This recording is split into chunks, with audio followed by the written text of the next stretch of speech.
ડભોઈ તાલુકાના યાત્રાધામ ચાંદોદ ખાતેથી વહેતી નર્મદા નદીની જળ સપાટીમાં ગત 2 દિવસની સરખામણીમાં સામાન્ય વધારો નોંધાયો। સરદાર સરોવર નર્મદા બંધમાંથી નર્મદા નદીમાં છોડાઈ રહ્યું છે પાણી। ડભોઈ તાલુકાના યાત્રાધામ ચાંદોદ ખાતેથી વહેતી નર્મદા નદીની જળ સપાટીમાં ગત 2 દિવસની સરખામણીમાં સામાન્ય વધારો નોંધાયો। નર્મદા ડેમના 9 દરવાજા 2.1 મીટર ખોલી 2,01,831 ક્યુસેક પાણી હાલ નર્મદા નદીમાં છોડાઈ રહ્યું છે। પરિણામે ડભોઈના ચાંદોદ ખાતે જળ સપાટીમાં સામાન્ય વધારો નોંધાયો છે।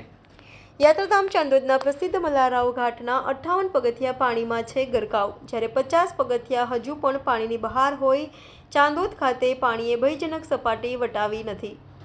સરદાર સરોવર નર્મદા બંધમાંથી તબક્કાવાર પાણી છોડવાનો ક્રમ ચાલુ। દુર્ઘટના કે જાનહાનિ ન થાય તે માટે નર્મદા નદીમાં સ્નાન કરવા ઉપર ચાંદોદ ગ્રામ પંચાયતે પ્રતિબંધ ફરમાવ્યો। કાંઠા કિનારા રહેવાસીઓને સાવચેતી દાખવવા વહીવટી તંત્ર દ્વારા અપીલ। રિપોર્ટર ઉદય પંડ્યા, YNN ન્યૂઝ, ડભોઈ।